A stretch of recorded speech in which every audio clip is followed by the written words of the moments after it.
Il s'appelle Victor Manuel Roca et il totalise près de 40 années de service au profit de la diplomatie américaine. C'est donc avec un certain embarras que Merrick Garland, le secrétaire à la justice américain, a confirmé l'information selon laquelle Victor Manuel Roca a loyalement servi Cuba et ses services de renseignement pendant 4 décennies, tout en évoluant au plus haut niveau de l'administration des États-Unis.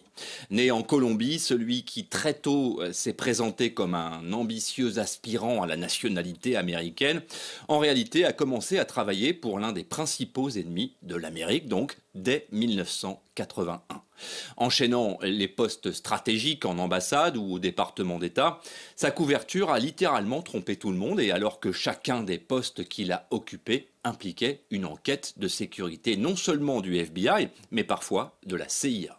Sa zone de prédilection, l'Amérique latine et la Bolivie, où il a même exercé comme ambassadeur. Mais l'espion de Fidel Castro, donc, a même servi au cœur des secrets de l'Amérique les plus sensibles, tout près du conseiller à la sécurité nationale entre 1993 et 1995, c'était alors sous Bill Clinton.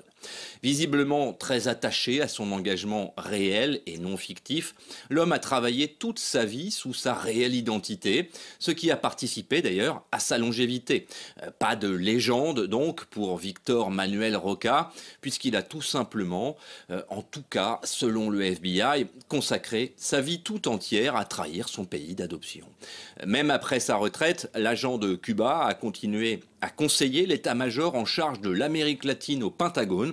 C'est visiblement le fait d'avoir été un peu oublié des services de renseignement cubains qui a fait perdre ses bonnes habitudes d'espion à l'un des traîtres qui figurera probablement parmi les recordmen de longévité, puisqu'il a suffi à un agent du FBI de se présenter comme espion cubain pour que l'ancien fonctionnaire du département d'État révèle presque la totalité de son parcours sans se méfier.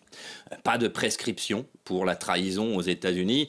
La justice fédérale a immédiatement été saisie, évidemment, et l'homme finira très probablement ses jours en prison.